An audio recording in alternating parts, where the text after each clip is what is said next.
Bună seara!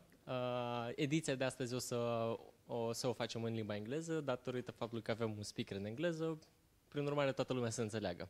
Good evening everyone, welcome to the 0x13 edition of Secret Espresso. It's not an unlucky number because, you know, it's in hacks, so it's not actually 13. How are you today? Yay! Okay. So, as you have seen, today's edition is supported by, made in partnership with Raiffeisen and TechHub during the FinTech month. So we'll try to cover today interesting topics that cover both security and financial technologies. So we'll hack and we'll get money. Okay. Our first speaker today is Anatoly Katyushin. He works for laboratory, Kaspersky laboratory, and he'll tell us today about his everyday life of hacking banks and banking software. Anatoly? Hi.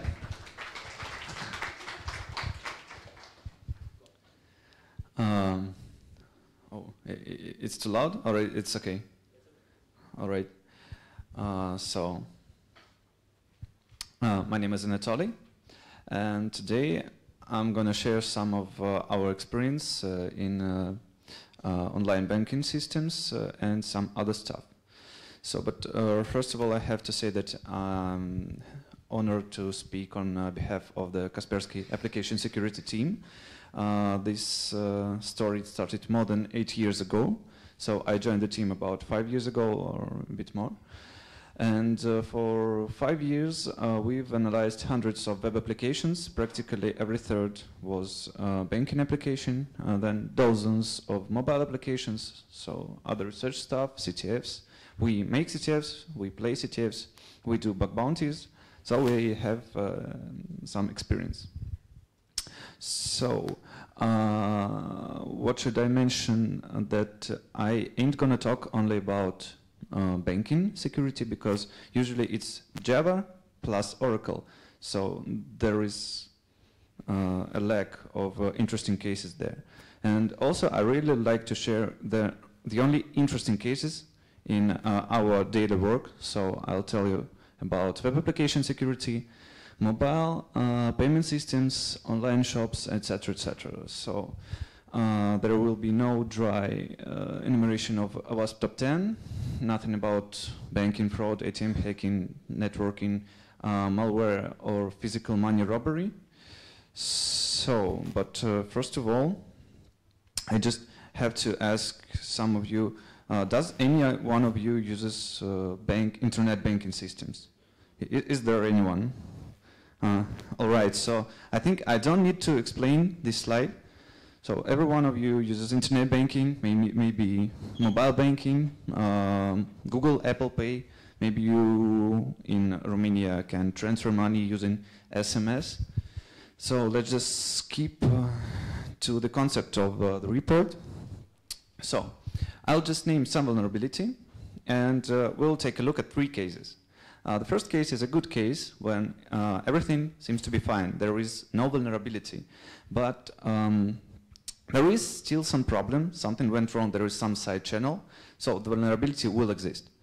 In the bad case, it's not fine, but the developer at least could have tried to avoid the vulnerability. In the ugly case, the developer totally ruined the application security. Just please pay attention, I say developer, not the customer. Because usually our customers, they hire third-party developers to do their stuff, and they hire us to do our work. And there will be the second part, there will be kind of a tale of stubbornness that meets curiosity. So let's move on.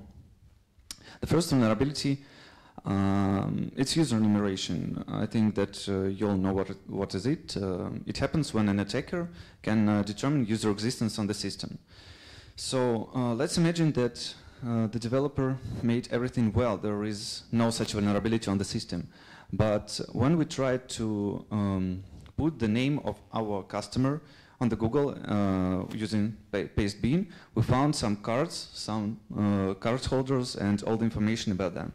So we thought that maybe some of the employees, he thought that it will be a good idea to share this data using Pastebin. So you you can never say where will be the problem. The typical bad case, it's using enumeration using brute force attack. So they have only to say that any system should only provide one error, that username is incorrect. Even if the attacker is already logged, he should not know about this. And the ugly case, this was very strange. It happened with another vulnerability of insecure direct object reference. And it happened so that the user ID was just a number, and it was incremental, and just iterating this number from 0 to tab, we not only enumerated users and we got the existence of the user, but also we got the mobile number. So just to protect from user enumeration, from brute force attack, the developers they usually use capture. I think everyone knows what's capture, and you can implement capture well, but there are dozens of capture solvers, so you have to keep in mind it. And sometimes you can implement capture in the wrong way. For example, there can be a capture use. For example, there is some session parameter. And when we check the capture, this parameter is not being unset. So to reuse this capture, we just block all other requests to capture. In this case, we need to recognize it only once, and then provide our attack.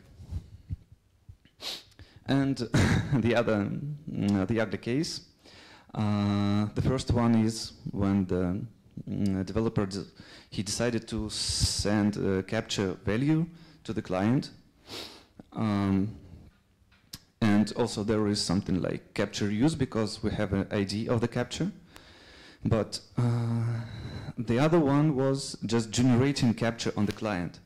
But if you will look closer on this example, you'll understand that this guy he earns money for every line of code, so we can't judge him.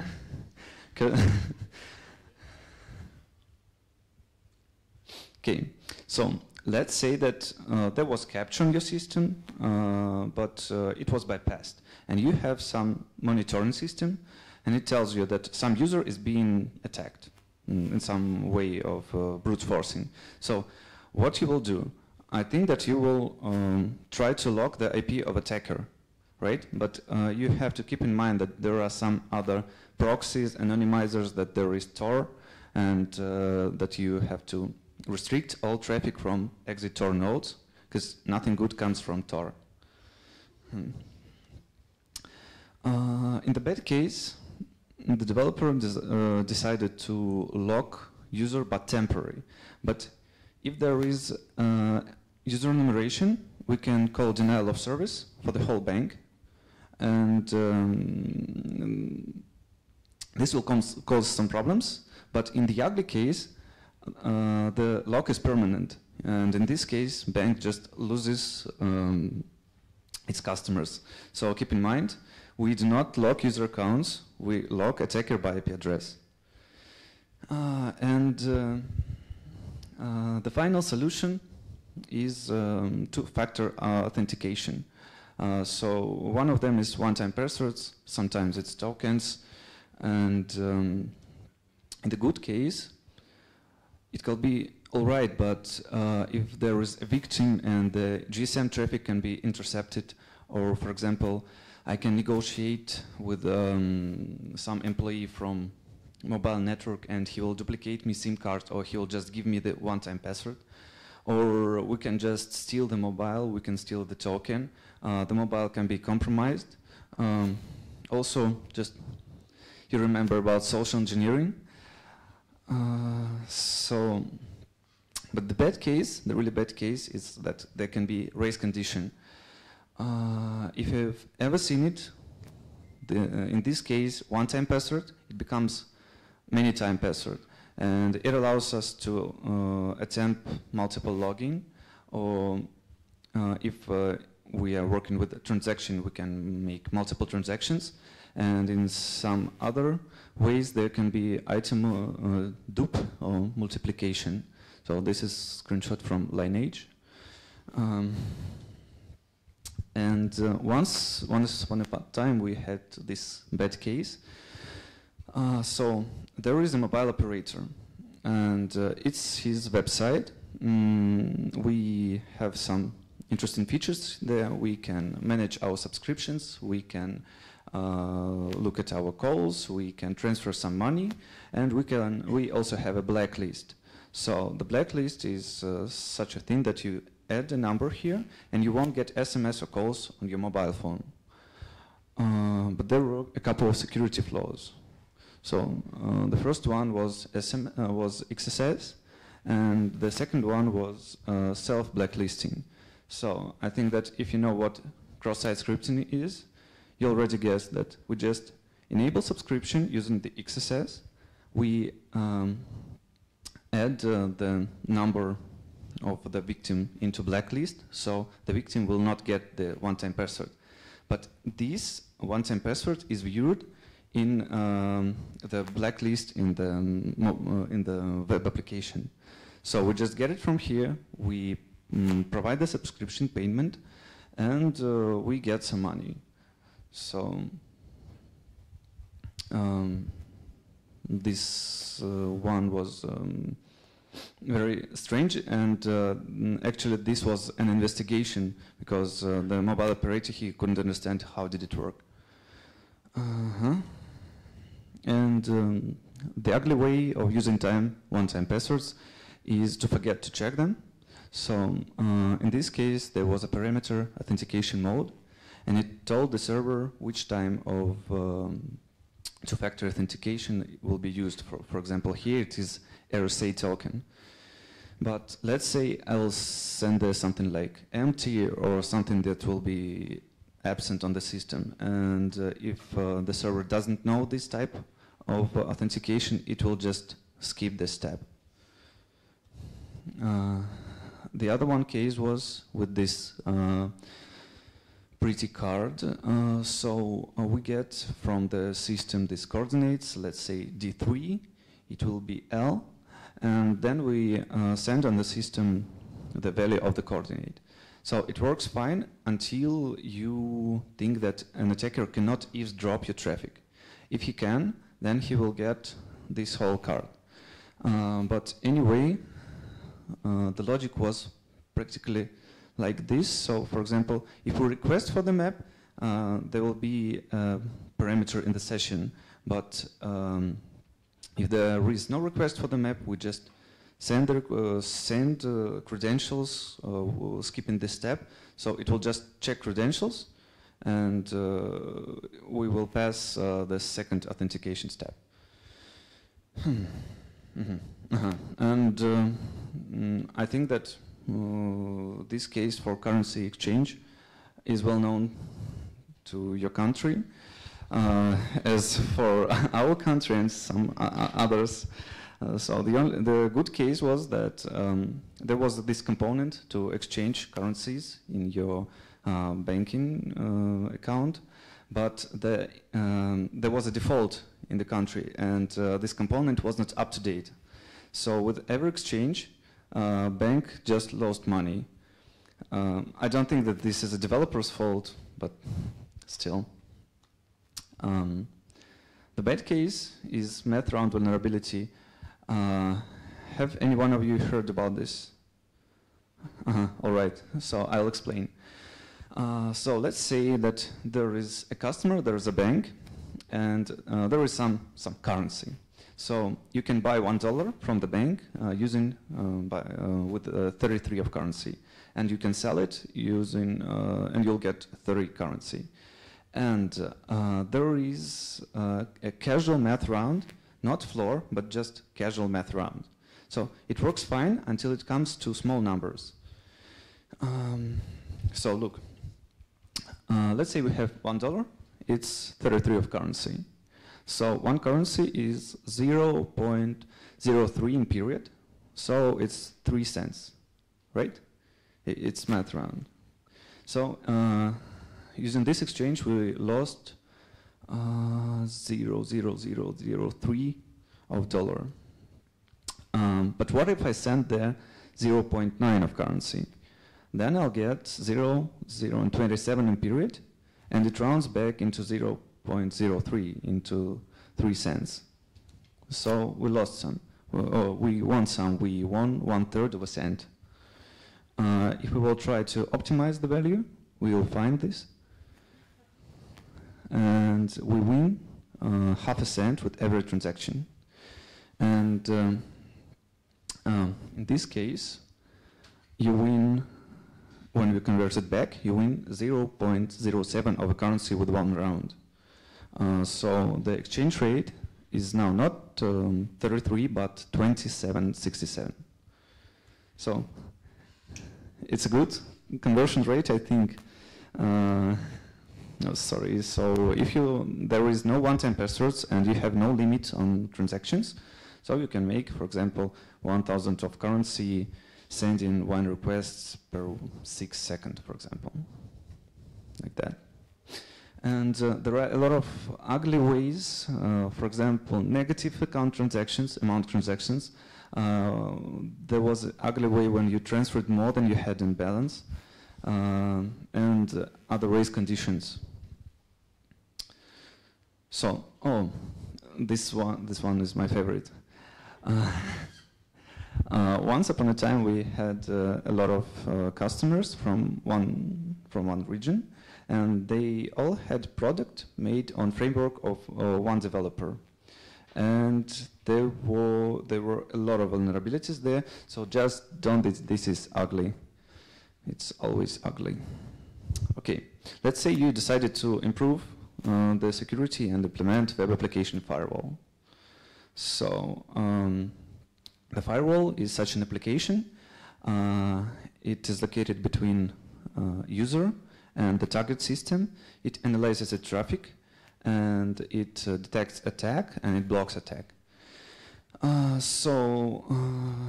This is a good story how one of our customers, he had third-party firewall. We found one vulnerability. Let's say it's Sql Injection. It's not important. And we couldn't exploit it because of the firewall. So we started analyzing it, and we found that there is content header, content type header. It just indicates the server, the type of the resource, and also it has the char set annotation and boundary annotation. So the char set is just the encoding of the body. And it happened that we have found such a char set that was accepted with the application, but the firewall, it just ignored it. And it was fine, but the only problem was that the symbols from this char set, they were from the language of the country that was in a military conflict with our customer's country. And we decided that we need to find out that there is another char set, because other way it looked like a backdoor. So we didn't want to start another war, and we found one. It's IBM TIE. So we submitted it to the customer. Everything went fine. So I have to say great thanks to TIE people. All right, this one is a tale of 3 mysteries, actually. So, first of all, running ahead, I have to say that there was a firewall, but it was integrated into the application, and it was written in PHP. So, we found that there is some parameter, and it looked like there is Sql injection here. But we couldn't exploit something like union select because we were locked by the firewall. So we tried to bypass it, and we found that the multiple string commentary allows us to bypass union and select. But at the same time, if we tried something like into out file or to select something from information schema or tables or column name, something like that, we were still locked.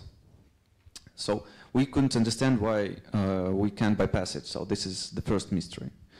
And the second mystery was that we decided to guess the table, because we couldn't get it from the database. We just guessed it that there was a table users, and there were columns like ID, email, but there was no password field.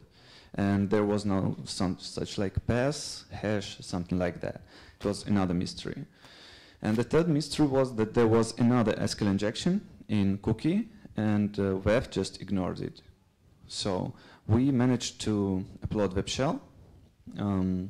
We negotiated with the customer the process of downloading source code, so our black box became white box, and we took a look at these riddles. So first of all, we found that there is a firewall inside the application, and that the developer decided to enable check on some obvious words like, for example, union, drop, select, and suddenly shut down for SQL.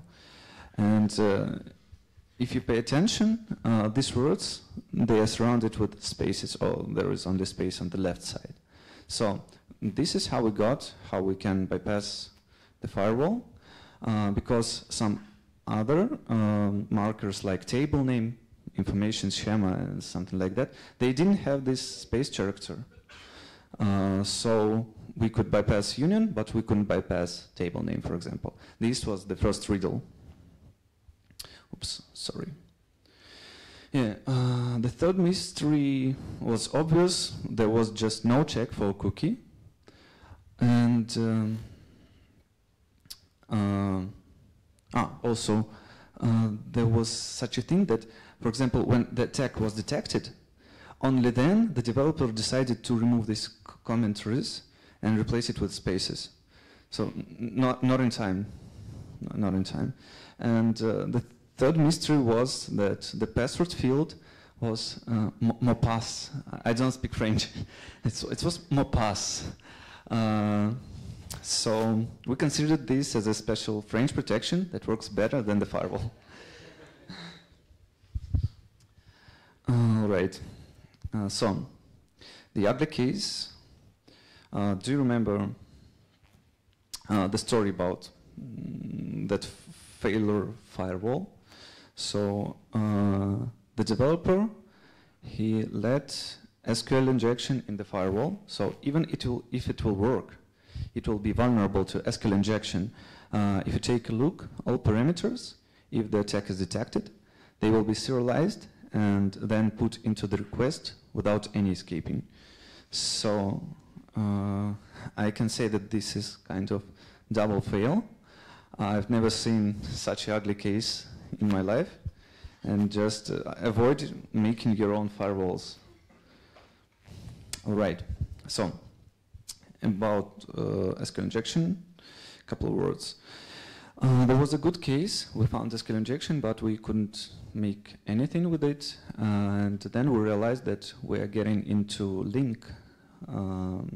So we failed, but later I found an article. There's a short link down there. How one guy, he managed to make link injection to remote code execution using some special library in .NET. The bad case here is sending the whole query to the server. It's just bad because even if you are practically sure that this is, let's say, administrator account and everything is fine, there is no, let's say, cross-site request forgery, there are no cross-site scriptings, you can still fail at privileges, and there can be exec on your system. And the ugly case, it happened when we found once that there was some site with parameter index, with parameter route and value index, and it worked well. We put a quote there and found that it just drops with 500 error, but one of the vectors with %, it gave us normal output. So we decided that the system is just waiting for something normal, for something determined. So we tried a little more risky vector, and we got something like excess PHP, for example. Then we tried to increase the limit, and we got gateway timeout. So usually when you get gateway timeout after Sql injection, it means real trouble. But not in our case. We increased it again, and we got index PHP. So this is kind of Boolean-based Sql injection. We tried to extract some data from the database, and we found that there was table files. With one of its columns, it was fname, and it just consisted of PHP files. So we tried to read some local file in the system. We managed to do it. So we realized that the logic was something like that. There is a request into the database, and this output is just being included in the script. So we decided to use PHP wrapper to read file contents of source codes. It happened. We analyzed it. We wrote our shell code to session file and managed to remote code execution. So the thing is that even if you are practically sure that there is no Sql injection on your target system, you still have to protect your passwords. Does anyone can tell me the best way of protecting your passwords in the database? Come on. Encryption or hashing? Who says encryption? Who says hashing? And others? Okay. All right. The thing is that let me say that encryption is a good way when you are sure that your target system, when your source code is invulnerable. But if we can manage to find the key and we will get the data from the database, we'll decrypt everything. In this case, hashing is much more better. But if the password policy is weak and even you salt your passwords, then it can be brute forced using the GPU. And also, I have to say that the bad case is absent here, but there are two ugly cases. So the first one is we found a Sql injection. There was table user, and all hashes were hashed in a pretty well way, and the password policy was all right, so we couldn't brute force anything. And then we took a look at another table. There was table user back, and all passwords were put in plain text there. And the other way was when there was cool hashing with great salt, bunch of iterations, but the developer decided just to log all login attempts and to log it into login file inside the web directory. So it's not a good way. Yeah. But I have to say that there is such a hash. It's called Argon2ID. Have anyone heard about this? All right. So the thing is that it was developed to be resistant against GPU attacks and also to be resistant against side channel timing attacks, and it's open source. It has implementations in a lot of languages and even in PHP. So to protect your customer, I just advise you to use this hash. Okay. A couple of cases about arbitrary file upload. The thing is that there were no good cases, so just show you one of the worst. If you'll take a look at code, you will see that there is race condition, there is memory exhaustion, and there is web directory upload. even two of them would give us remote code execution. And so this library, this class PCLzip, it's just a class to unzip uploaded zip files on the system. And it happens to unzip it into memory. So if there is not enough memory in the system, you can just stop the PHP. So we crafted such a file with shellcode in it and a really huge file that was deflated into something small. Then it was inflated back into memory in something huge. PHP dropped, and the shell was still on the target system. This was the tracer script, as we called it.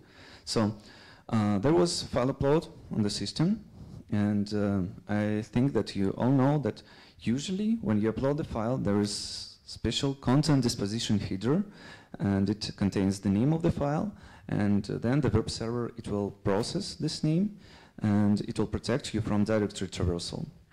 But in our case, the developer decided that he should duplicate this name and send it as another parameter, but it was the only one problem. The second problem was that it revealed an error, and in this error we could see not only path to uploads, but also a path to the application. So we uploaded web shell with 2 iterations. All right. Okay. About cross-site scripting, then we could guess if you have some site like this, and no one uses it. But actually, if you are using something like metrics or some advertisements, libraries, third-party plugins, or other scripts, they can be compromised, and you'll get scripting on your site. The bad case was leaving test methods in production. So here you can see that we could just duplicate our input string on the client. And the thing is that it not only bypasses the browser security, but also server security. In this case, it bypasses IaaS systems. And there was an ugly way of disabling built-in security. So here, please take a look at this notation, HTML raw. So the developer ruined the security of that .NET application, just disabling the security. Okay, a couple words about mobile applications, mobile web applications. It happens that really often developers, they think that if there will be traffic from mobile application, from mobile device, then they just can disable all security features, do not validate user inputs, disable captures, start enabling external entities and something like that. So if you analyze mobile web application, you just do it as always as with a casual web application. So now, speaking about mobile applications, first of all, if the device is compromised, the security is compromised also. But speaking about the inner application security of the mobile device, these vulnerabilities, they're really typical and they are kind of not interesting. So I'll just show you a couple of interesting stuff. So this one was just disabling certificate pinning for testing purposes, I guess, and the developer just published this build as a production build. So we could intercept the traffic, and we wondered why is the security feature disabled. Practically the same thing on another project. It verified hosts, and it just returned true. So you know that random thing, that random function that returns 4, this is the same stuff. And this one was tough, actually. So there was some library, and there was a configure, and some domain exceptions were configured for Google Analytics and Google Earth services. So when this happens, we can provide man-in-the-middle attack and use self-signed certificates. And also, the WebView component was configured in a bad way. It allowed JavaScript execution, and it allowed reading local files from the system. And of course, login and password, it was stored in a clean way in some XML file on the system. But also, there was allowed domains restriction, so we couldn't just exploit something like man in the middle, insert the XSS, and then read the file and send it to our server because of this allowed domains restriction. But thankfully, there was this strange replace that created from these domains something like this. So if you see, this is regular expression, and this virtual host like test request google.com will suit this, will match this regular expression. So in this request, we managed to exploit the XSS, man-in-the-middle attack, and get local file reading and send it to our server. So this was a bunch of, this was a huge combination of security flaws. One second.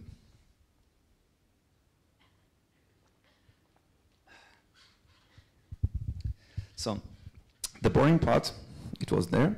And now I'll just break the concept of these good, bad, ugly things, because this was a real story, and the human laziness was defeated with echo debugging and a lot of face palms. So our customer, he just had a component that converts HTML to PDF. It was used, I don't remember, maybe for making e-tickets or for rendering something like income outcome on the system. And for example, there is normal HTML, and this is how it is represented in the browser. The same thing should be visible in the PDF file.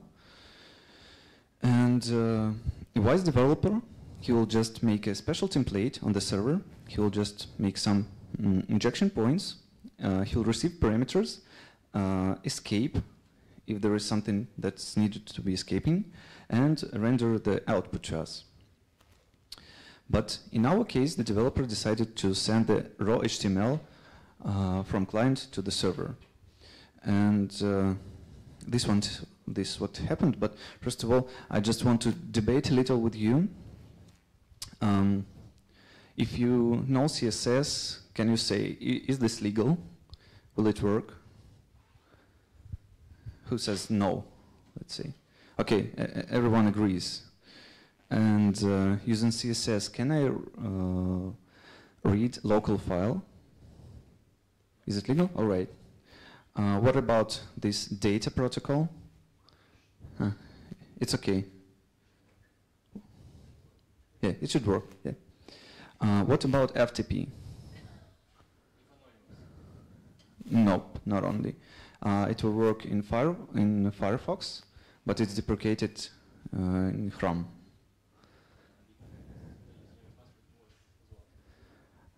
I don't think so. Let's check later. This one.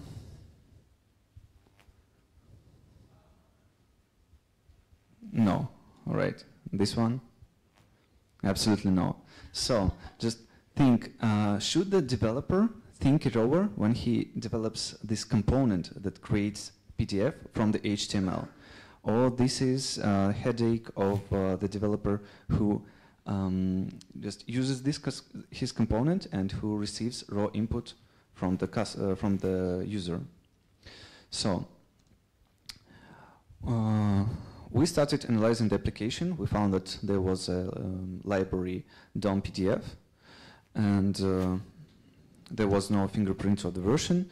We Googled a little, there was some vulnerability. We tried the exploit, it failed. So we decided to download the source code, analyze it. And The first vulnerability we found was file and directory enumeration because of improper error handling. So you could send something like image, source, and target to a file. If the file is absent, the error will be image not readable or empty. And if file exists, the error will be like image type unknown. Later on we submitted the vulnerability to DOM PDF. They closed it, they patched it, so but we managed to find another one vulnerability, and here you can see that there is some CSS, and it has been processed, and using the CSS you can inject new font on the system using the font face annotation. So the application will download the file and put it into the web directory. So, sorry.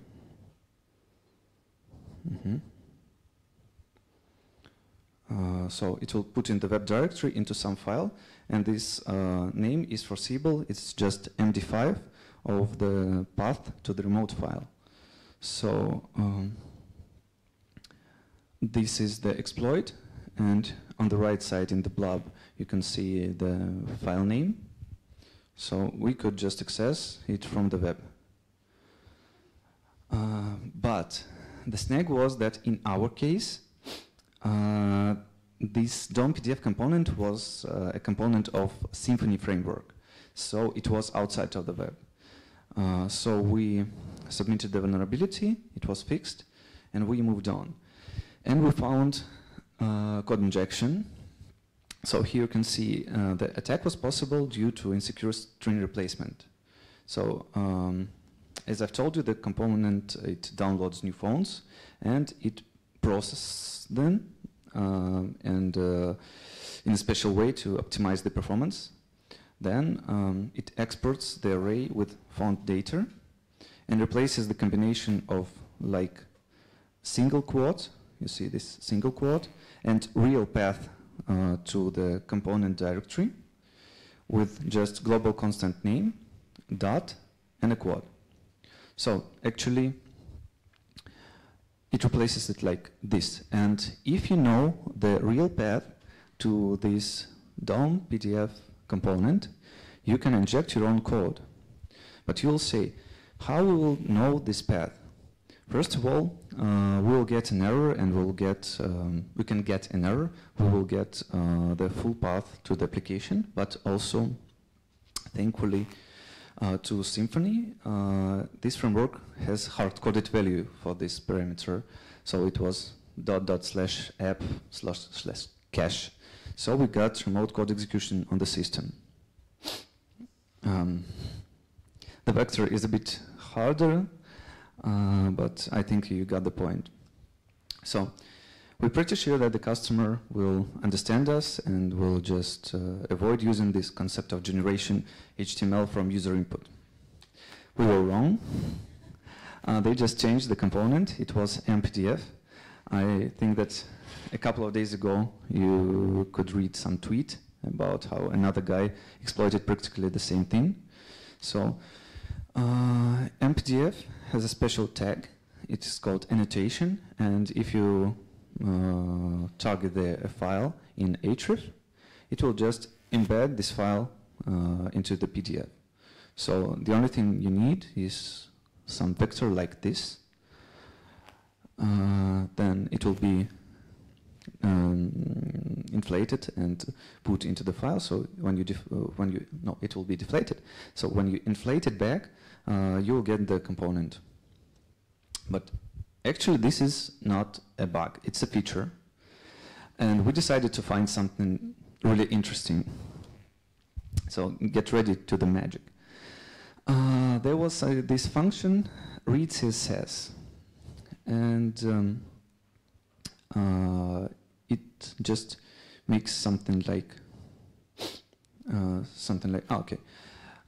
So it will accept this URL, for example, because it matches this regular expression, and it will download the content of this URL. And also, it will download the content of this URL. it also works in browser, so it's absolutely legal. And then it downloads all those includes. It concatenates them into one variable CSS str. So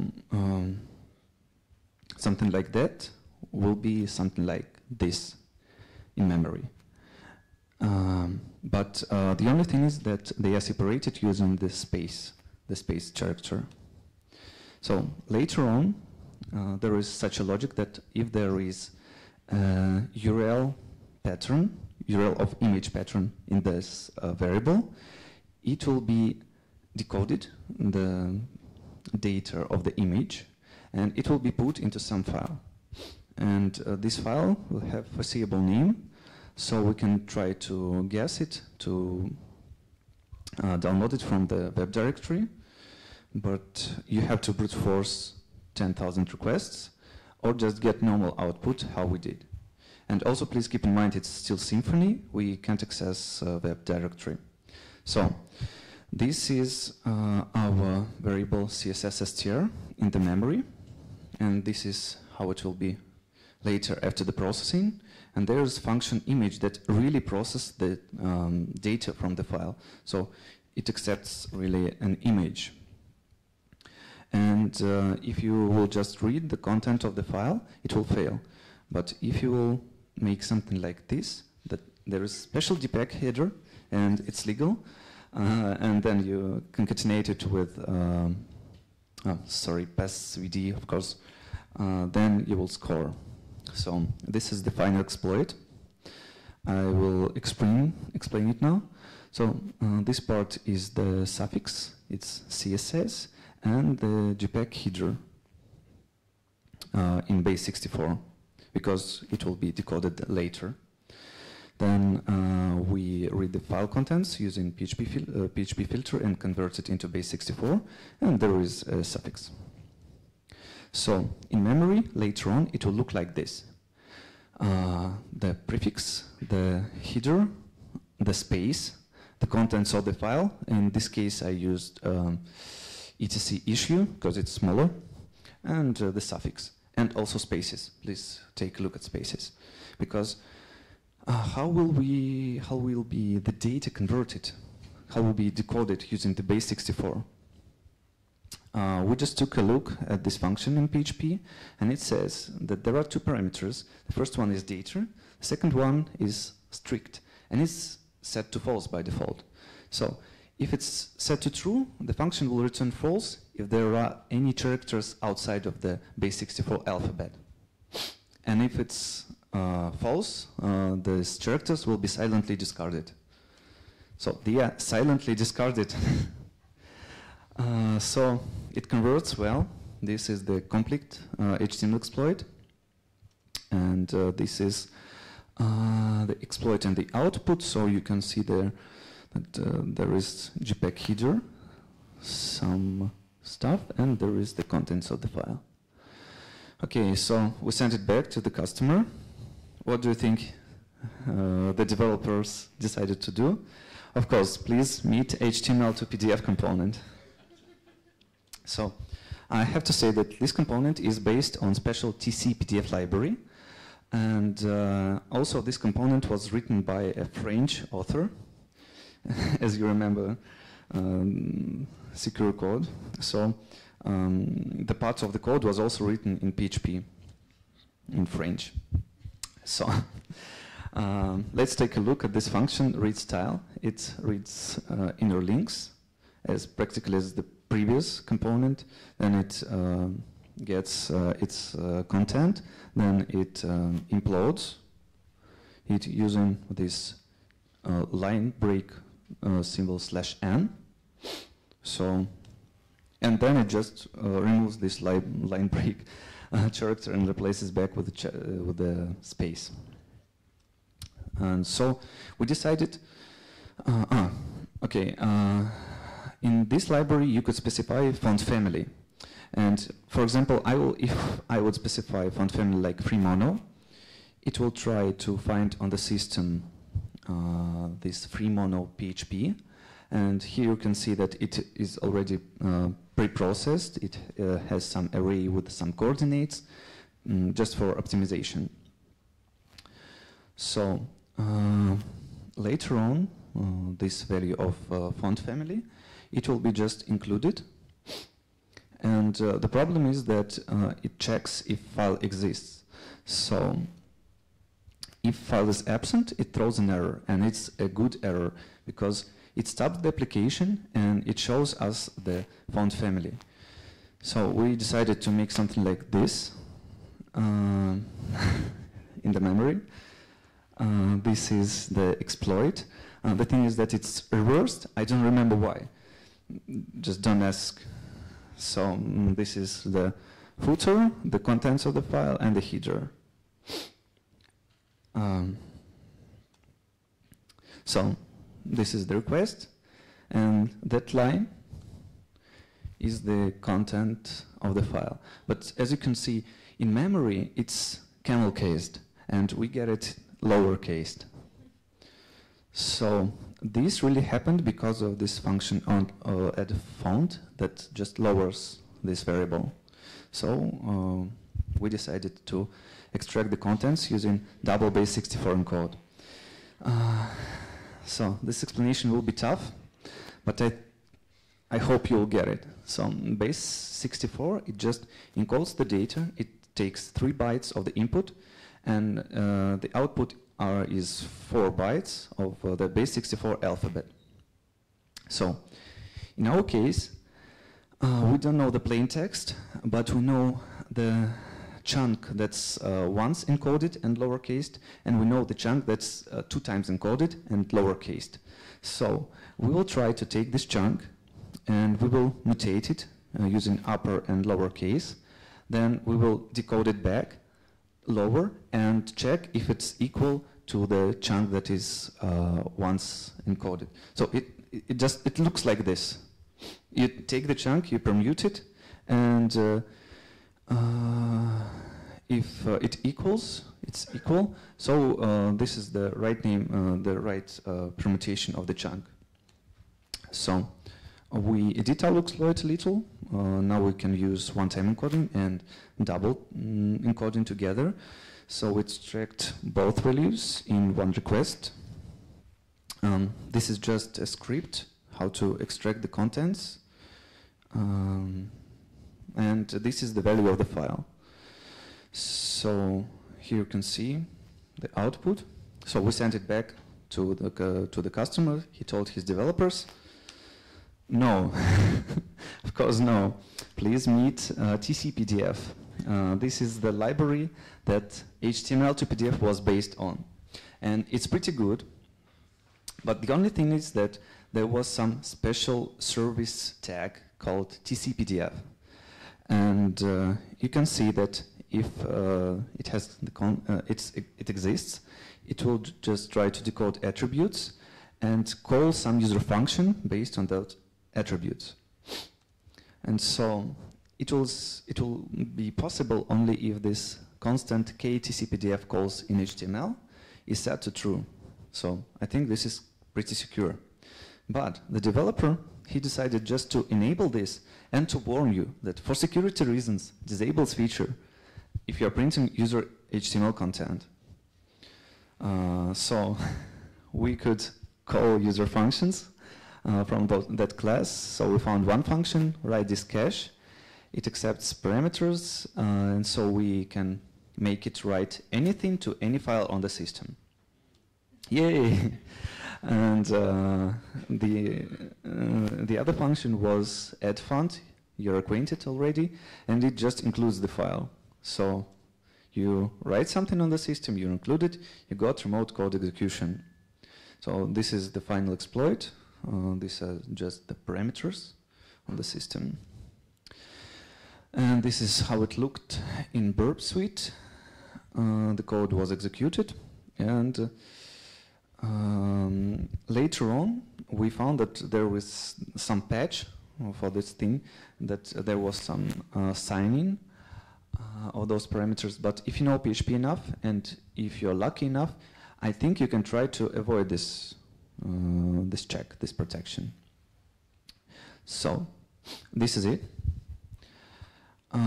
This is just a small conclusion of what we found. Of course, every library, it had a server-side request forgery in it. So I just decided not to mention it. If you want, you can make your own contribution to this topic. There are a lot of other projects that convert HTML to PDF. Also, I want to thank all my colleagues. For security reasons, the names are hidden. And thanks for your attention. If you have any questions, you're welcome.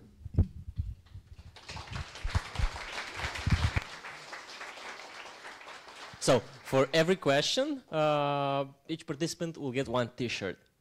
So, who has a question?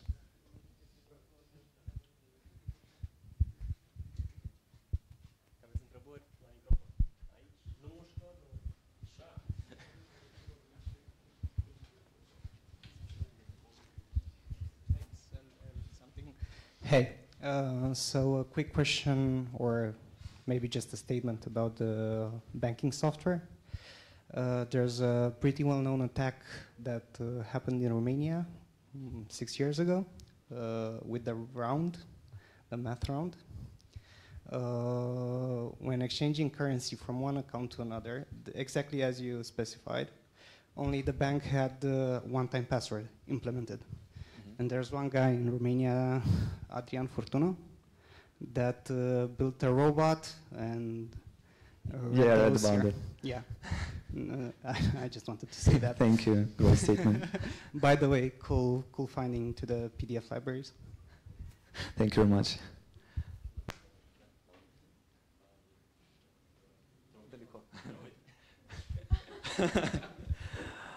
All right. Any other questions? Please.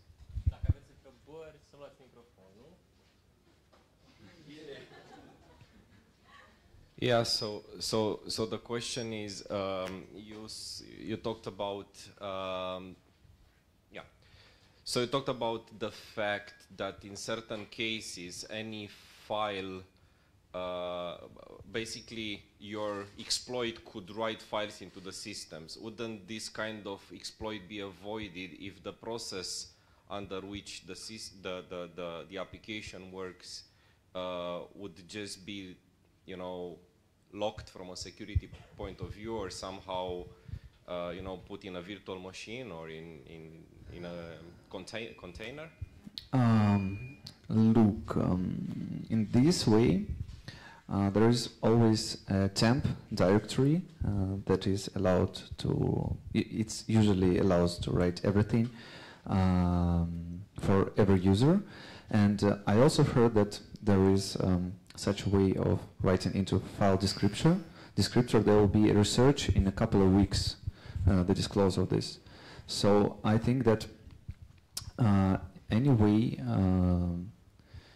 the problem was to call user functions, and the problem was to allow even just using this tag, because that function write this cache, it was okay. Actually, it was designed to make this.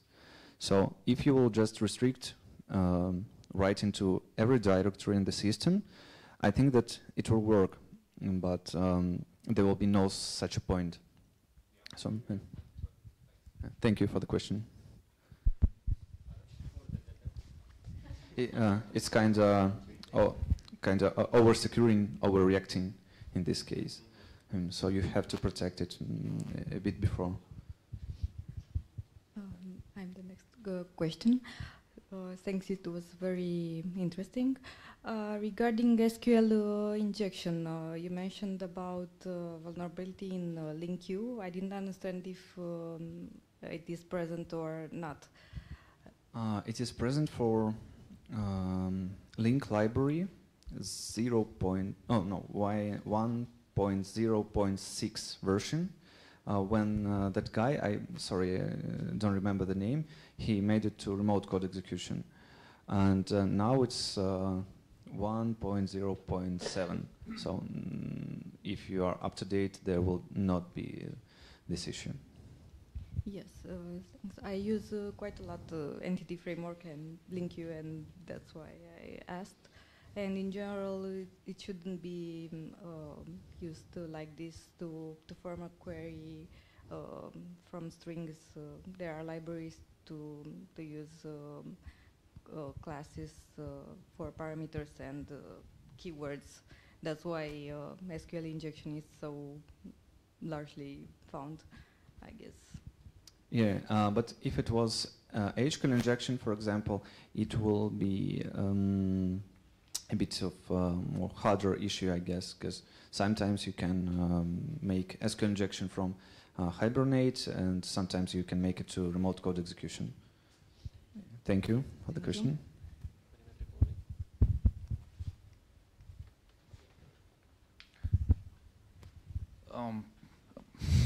Based on that functions, can we put some restrictions on some functions that if somebody is trying to access some files, maybe some databases can be stopped?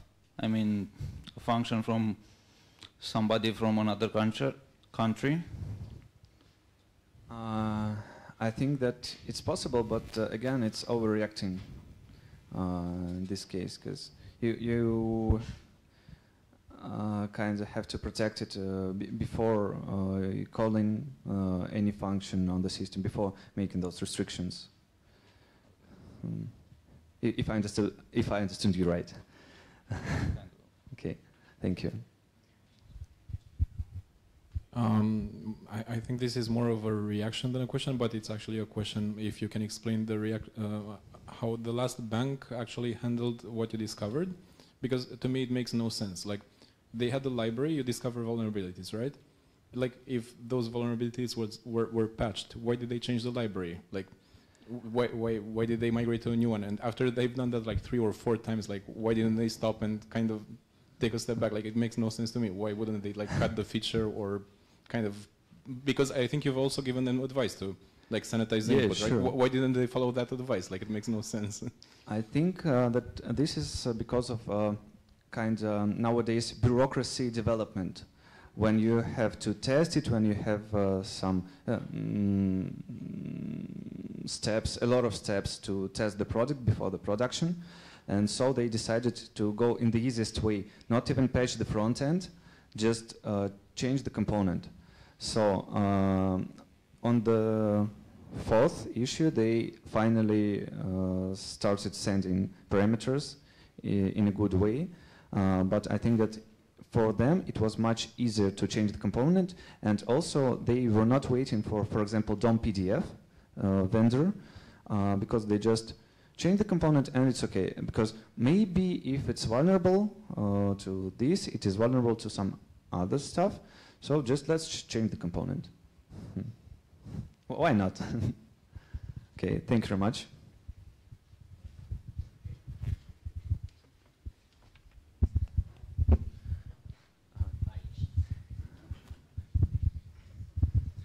So you talked about the SMS two-factor authentication, that you can duplicate SIMs and all that. There's a bank now.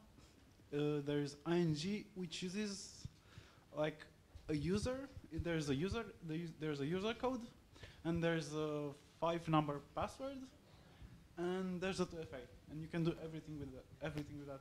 Ain't that a bit shallow from what you've seen? Like,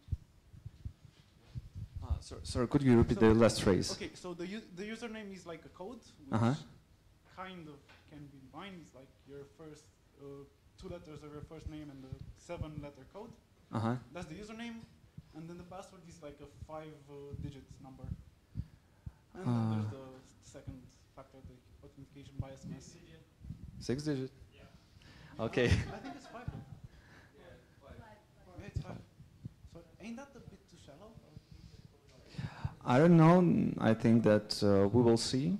They will get some money out. Also, I think they have bigger issues than that, and they know it, like keeping databases in Microsoft Access. You know, it's always a tricky question for banking to implement more security or to make it more comfortable for a user to use the banking. So you know this comfort, security. Yeah. New question again. Just a remark, at some point they actually had like secure tokens, and then when they migrated to SMS, they had the SMS be free and the tokens paid. So like that also doesn't really make sense. Uh-huh. All right. Okay, so no more questions? Okay, thank you very much. Thank you, Anatoly.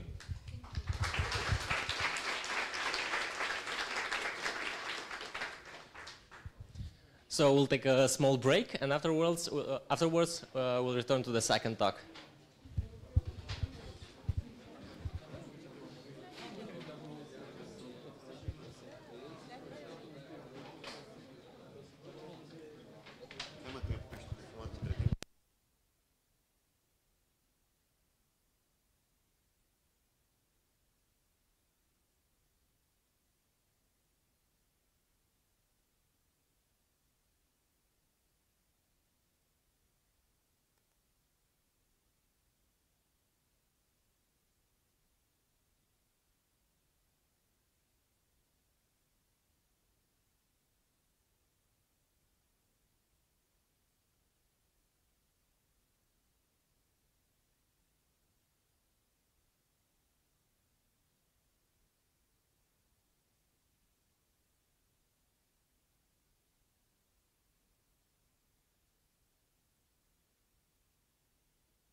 Continuăm cu a doua prezentare.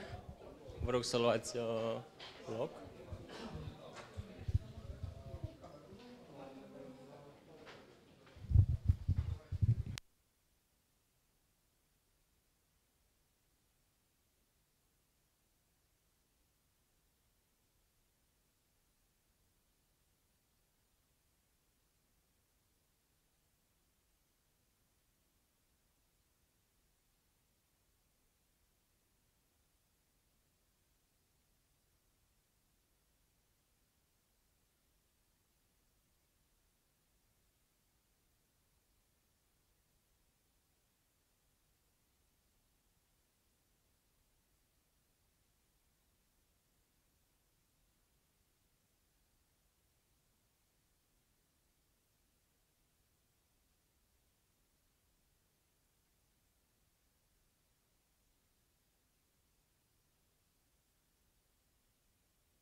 So for the second presentation in this evening, we have Daniel Luca here from Consensus. He's a developer, and we'll talk about hacking, Ethereum contracts, and more. Daniel, you have the word.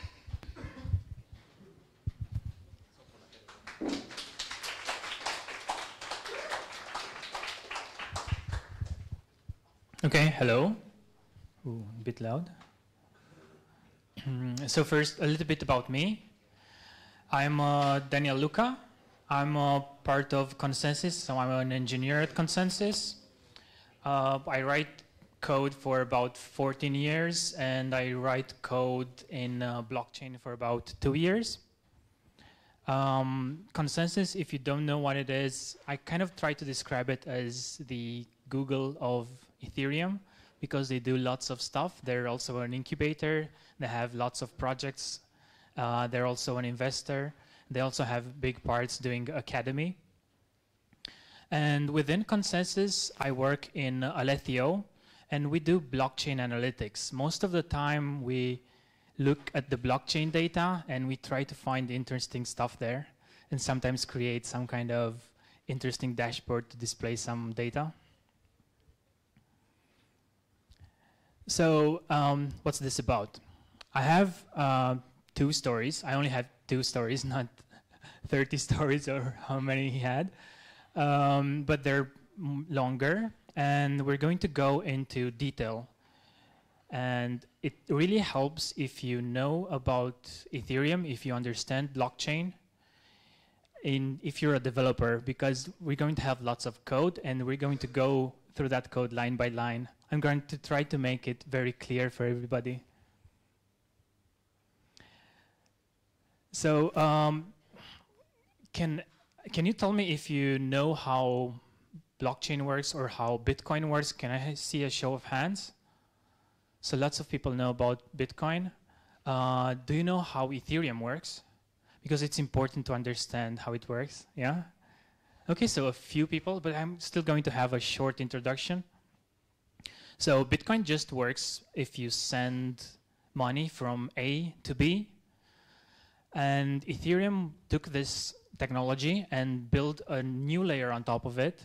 It's like an application layer. So you're able to build applications and deploy them on the blockchain. That's really cool because they live on the blockchain. That's where they exist. And everybody in the world can interact with them. An easy way to think about this is if you think about it as an API. So you create an API, you as a developer, you create an API, there are some methods that people can use, and people interact with your API. And the pretty cool thing is that your APIs can interact with each other because it's the same protocol between them. So the first story. So this is, I named this story the CryptoKitties Freelancer. Did you hear about CryptoKitties?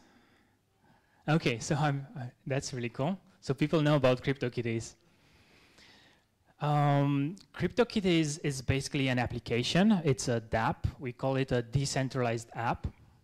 And you can buy kitties, you can breed kitties. So new kitties will appear on the blockchain, and you can sell some of those kitties. And it's quite cool. And this is something that made Ethereum quite popular. So the kitties can look like this. This is one really majestic kitty. This is one of my favorites. This is Sploit Cat. But most of the kitties look like this.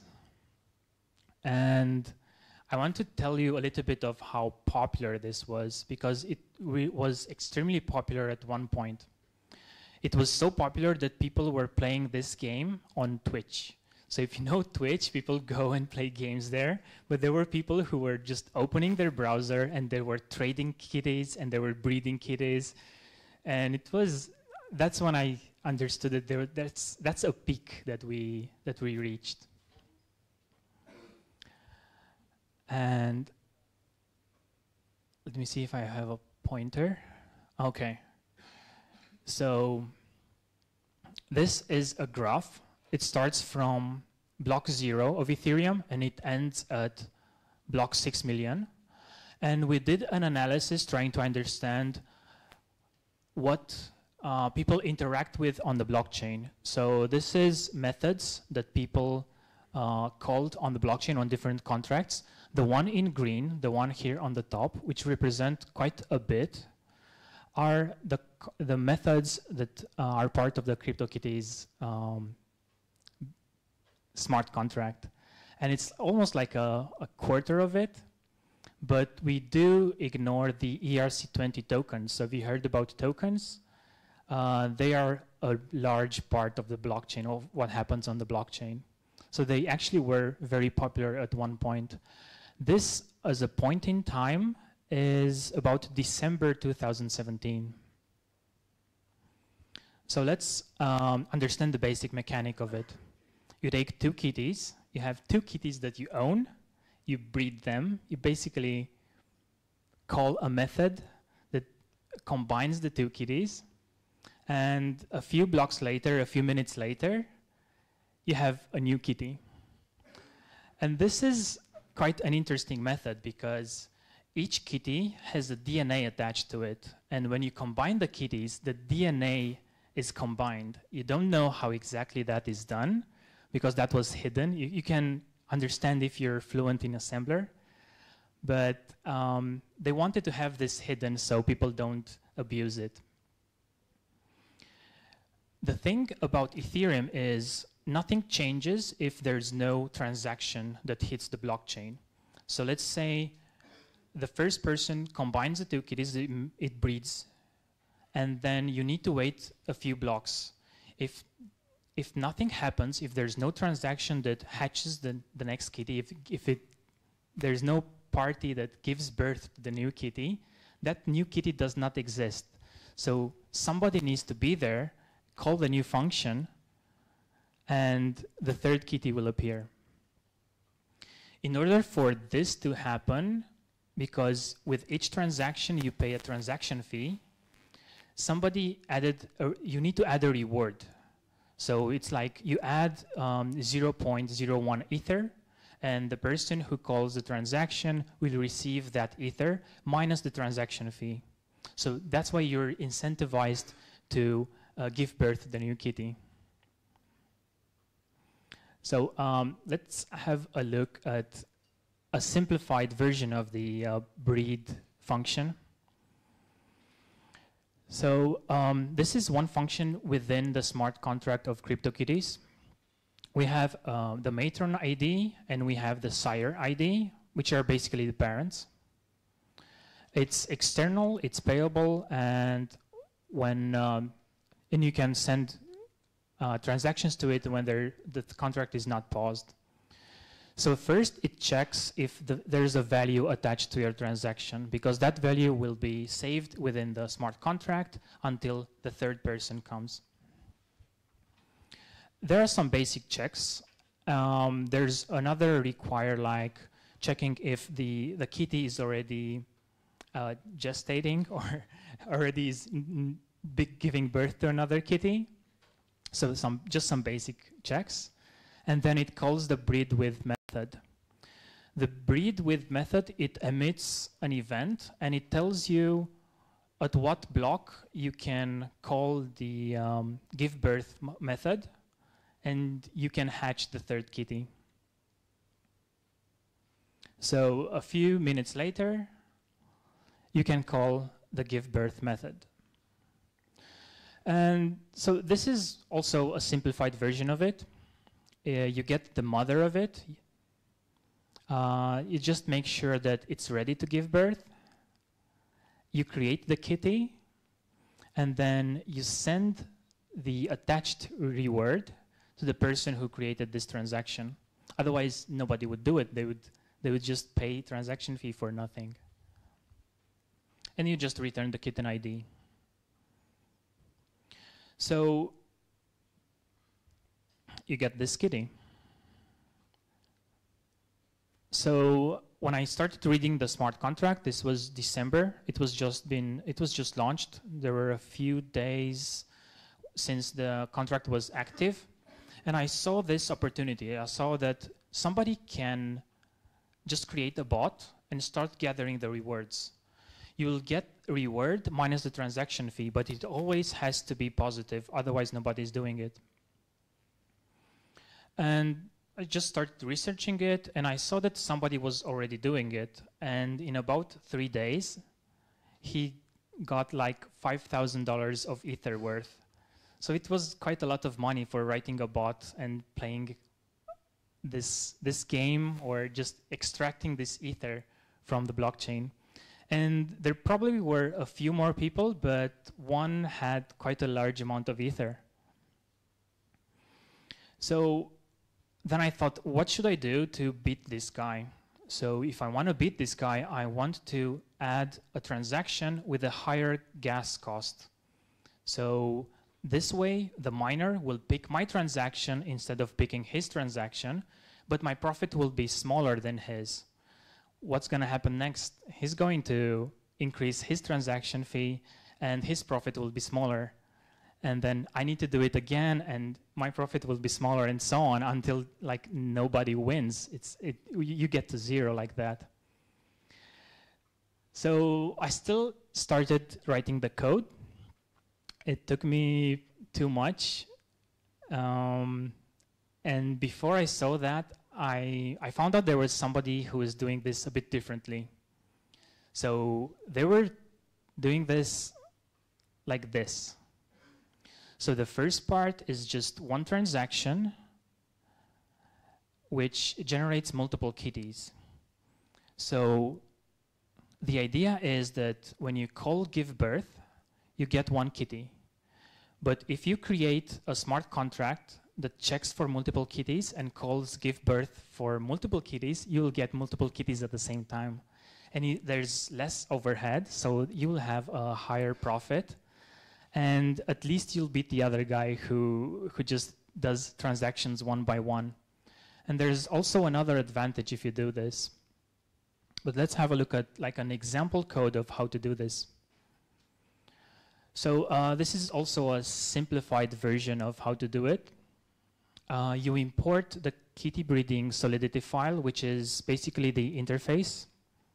You initialize that, and then you use the matrons, which are like the mothers, the parameter, and for each one, you check if they are ready to give birth, and you call give birth.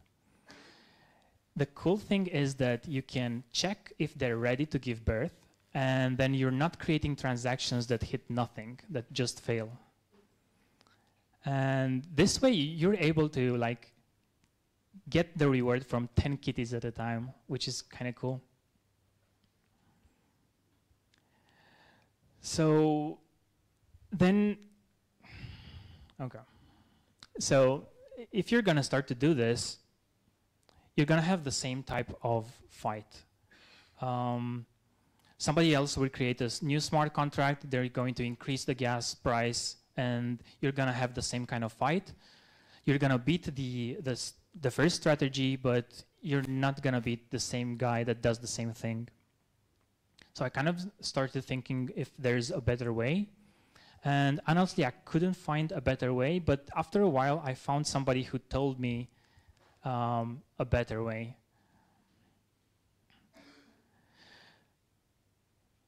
Okay, so this was done by somebody at Aragon. So he was looking at the smart contract, and he was trying to figure out, he had the bundle birth. And he was trying to find out why somebody else is using less gas to give birth to multiple kitties. And he couldn't understand what was going on. And he was analyzing the assembler code, and after a few days, he found a better way to do it. And he found out that there is one thing in Ethereum that is not that known, which is refunded gas for storage clearing. So if you think about Ethereum, you're going to save data on the blockchain, but that needs to cost you. And if you're going to save lots of data, you're going to fill up the disk space of all of the nodes, and that's not what anybody wants. Otherwise, you're going to lose Ethereum like that. So another way to do it, there's another functionality within Ethereum, and if you remove code, if you remove storage, you're going to get a refund, and that's something that you can use. So I started reading the Ethereum yellow paper, specifically about refund. The yellow paper is quite dense, so if you're going to read it, it's going to take a lot of time. It's not easy to read. There are a lot of functions and notations, so it's very academic. It wasn't easy to go through it completely, but there's a simple way to explain. So if you want to save 32 bytes, you're going to use 20,000 gas to do it. If you're going to clear 32 bytes, you're going to get refunded 50,000 gas. And that's like part of how to beat the second strategy. The thing is, the refunded gas can be up to a half of your transaction cost. So it can be quite a lot. You're never going to refund it completely, but you're going to refund a lot. And if you take into consideration that the typical transaction cost for CryptoKitties is about 150,000 or 300,000, you can slice that fee in half, which is quite useful. So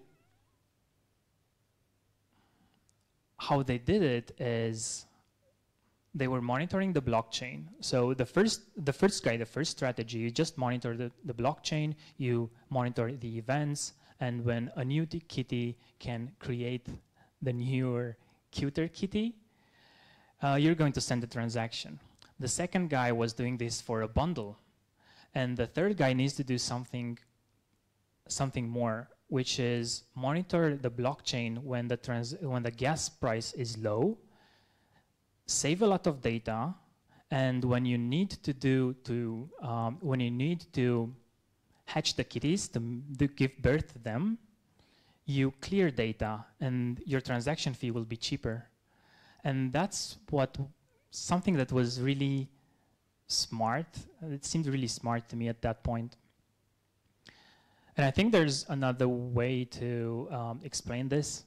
So there's, if you think of systems like each physical system or engineering system, there's a potential to it. And all systems tend to have potential, tend to go to the minimum potential. And when you create a transaction, it's like having this right here. So there's a potential that somebody needs to come and extract it. If they make this go at the bottom, they get that reward. They get that piece of ether. And the other guy was doing something more interesting. He was creating more potential. So it was like he was moving the ball upwards, and then he had more potential, and he was able to extract more ether in a more optimized manner. Okay, second story.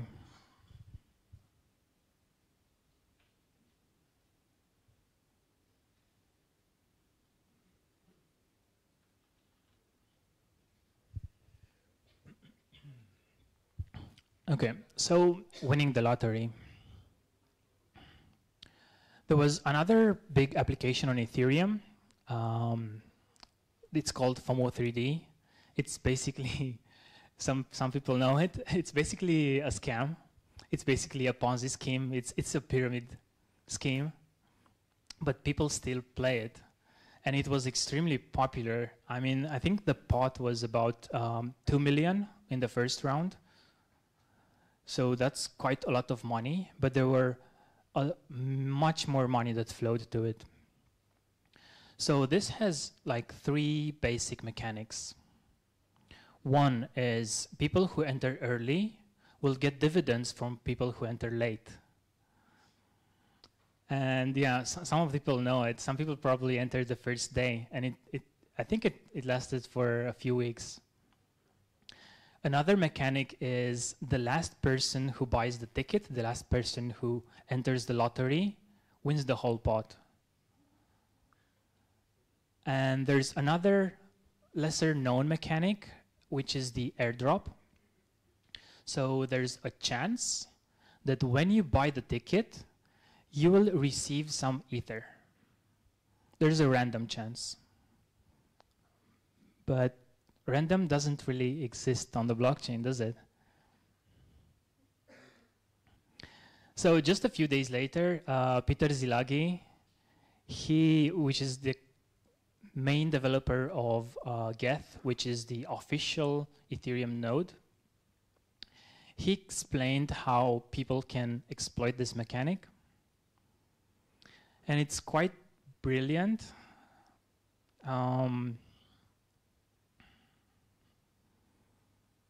But first we need to understand how it works. So this is a simplified version. So I'm not gonna have too much code, just I think 4 more slides. So this is the basic function that you call when you buy the ticket. So it checks if it's activated, it checks if it's a human. To be a human in Ethereum, you have a wallet attached or an address. And if you also have code attached to your address, you're a smart contract. If you don't have code, you're not a smart contract, you're a human. There's another check, like if it's within the limits. And then it does some things which are not that important. I deleted a lot of code because they do quite a lot of things. And then it calls the buy core function. So what this does is it manages airdrops.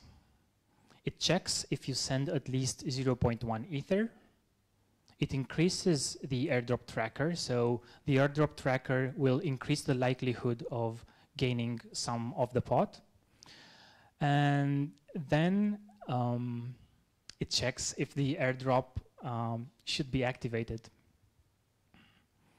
So the airdrop, which is like the randomness. So there's a seed that is generated, right? And there's the Ketchak 256, which is basically SHA 256.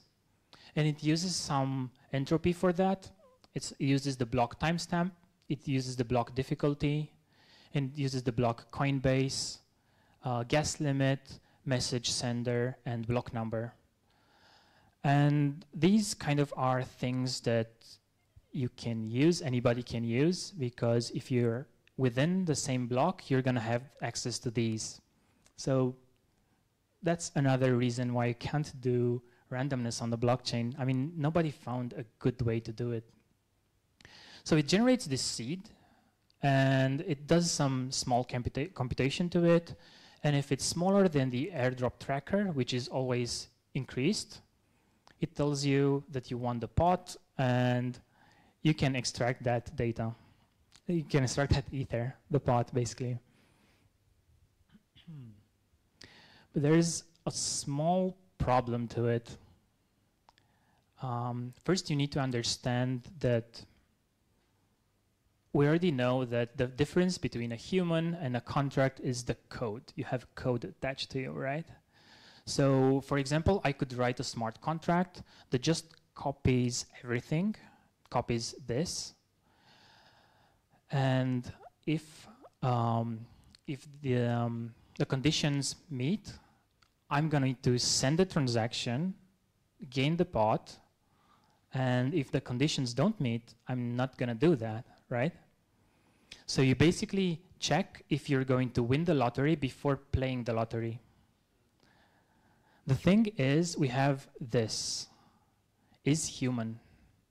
So if I'm going to be a smart contract, I'm not going to be able to call this function, so I'm not going to get there. Even if I would win the lottery, I couldn't call the method. There's only one way you can do it. And it seems that the developers didn't know.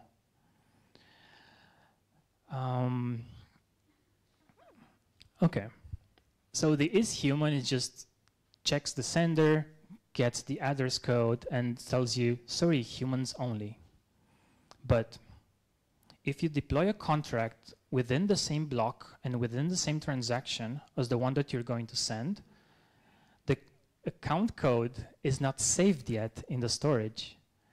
And that means you look like a human at that point. So that's one of the problems. There is like a proof of concept to do it. I didn't write this code. It was Peter who wrote the code. And it just initializes the FOMO interface. It copied the whole entropy and the check to see if you're going to win the lottery. And if everything is fine, it just calls the function, withdraws the funds, and self-destructs. And that's it. And you need to self-destruct to send the funds from the contract to you. Otherwise, they're stuck in the contract.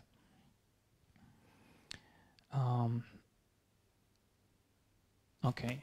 So today, I wrote a few smart contracts, and I wanted to show you how this looks.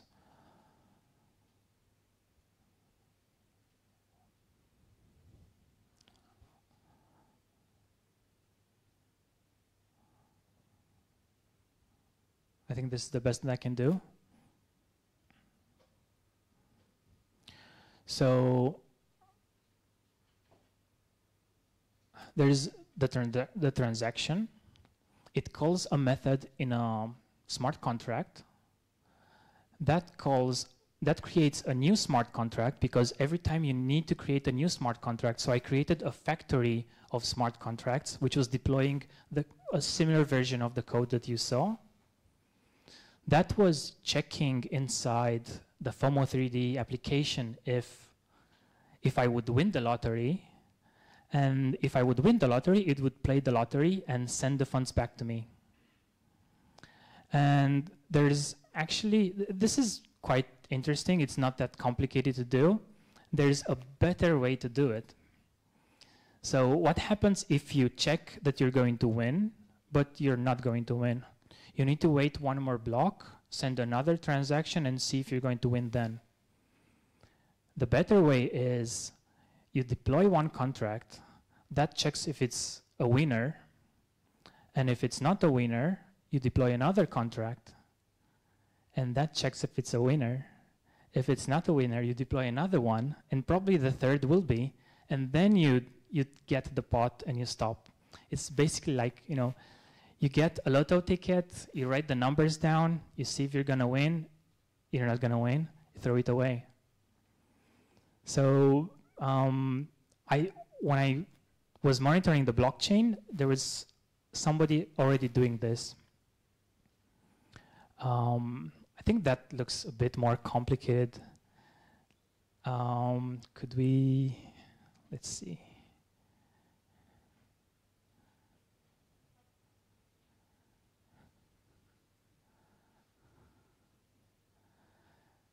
So you're not going to understand much of it because it's just a bit too complicated, but he tried once, he tried twice, and he tried thrice, and then it worked. So you're going to win the lottery every time like this, which is quite interesting. So what I wanted to leave you with is it's very important to think about how you're going to do mechanisms. You basically are going to design lots of mechanisms, lots of applications that people interact with. It's extremely important to understand the edge cases, and you're exploiting the edge cases quite a lot, and just know everything. And it's easy, right? But that makes you a better developer in other parts too. If you're going to understand these edge cases, the other parts are going to get really easy. It's like math. When you understand differentials, addition is easy, right? And it's important to create mechanisms that don't have a lot of potential energy. If you're going to have a lot of energy there, somebody's going to try to extract it. So you work with money, just be careful about the money and don't create lots of doors for that. Okay. This is where you find me. Any questions?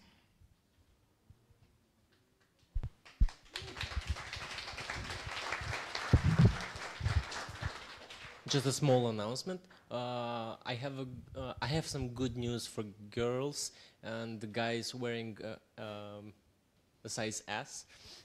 We still have t-shirts for you.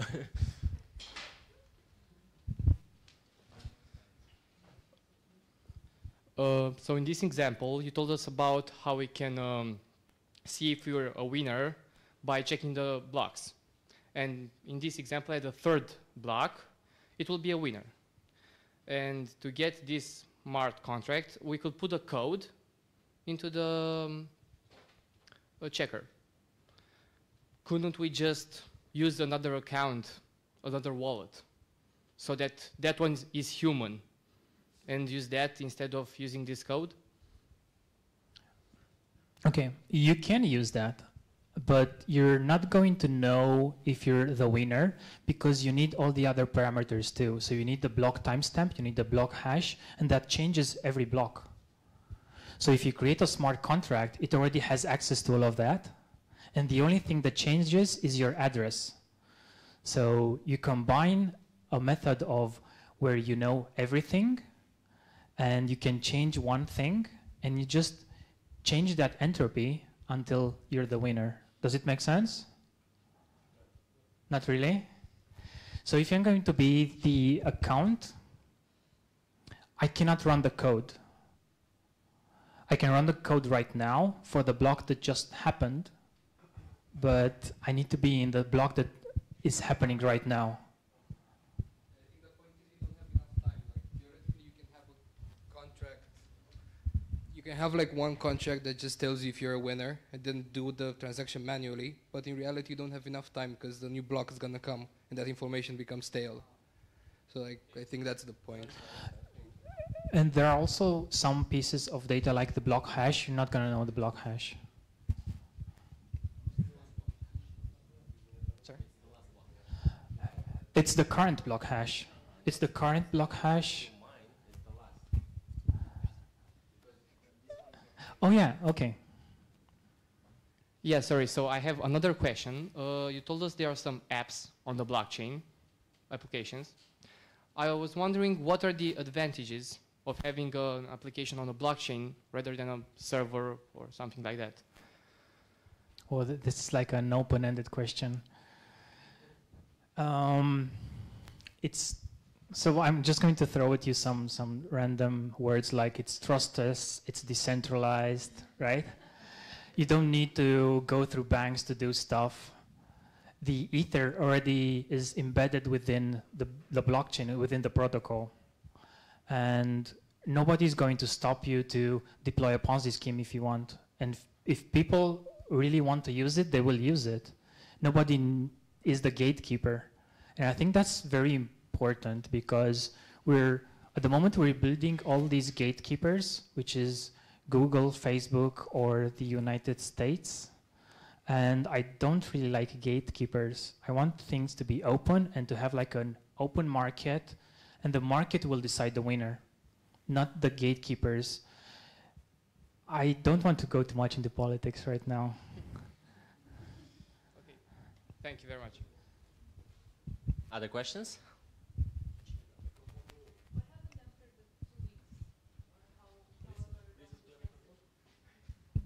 What happened in the end to the last lottery after the 2 weeks went by? So the FOMO 3D exit scam, okay. This is how they have the domain. It's exitscam.me. So they're very aware of what they're doing. So the first round ended, and then a new round started.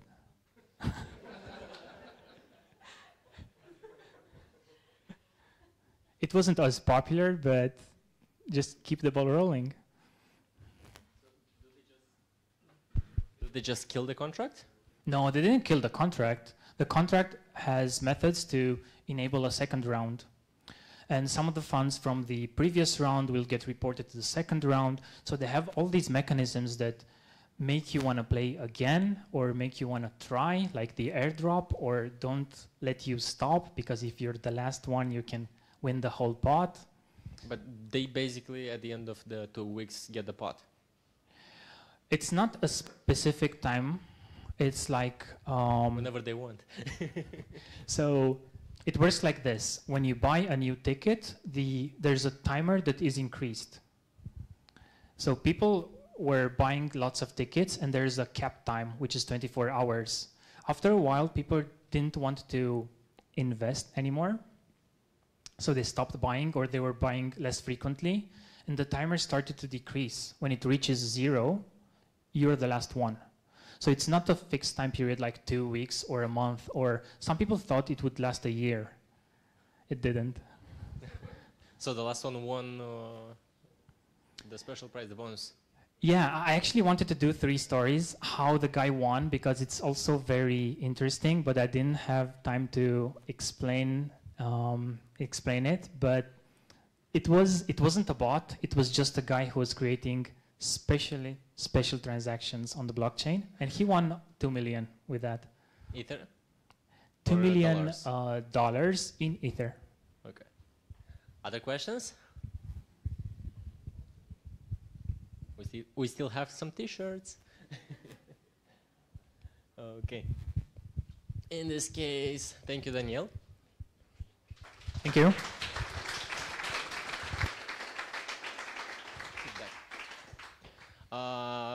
So, did you like this evening? Pretty affirmative answer. Yes, I like that. Good.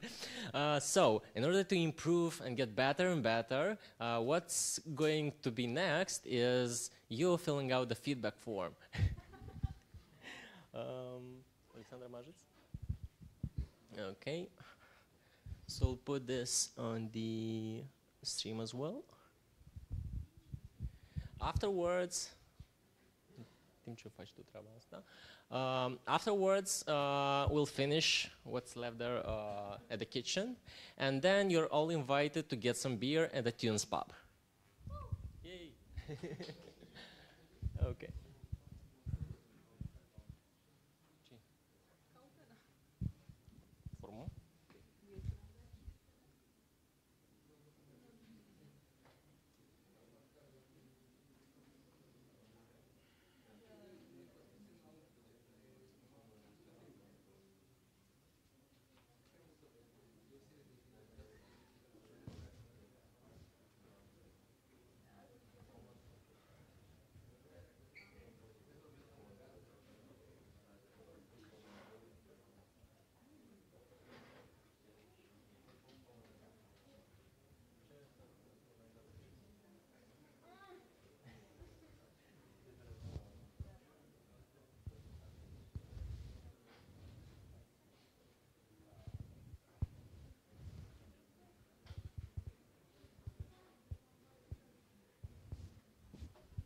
Don't leave yet, please.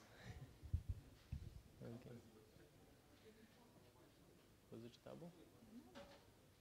Okay, they present. Okay, there you go.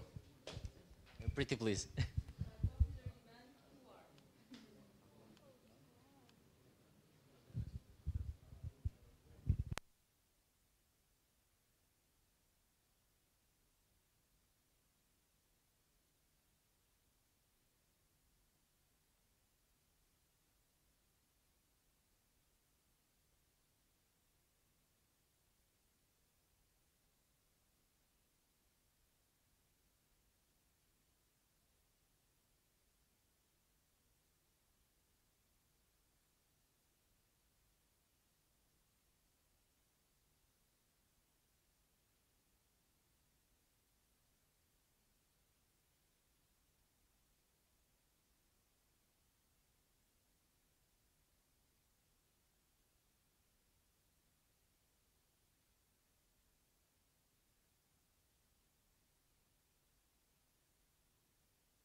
So, thank you everyone. Till the next time.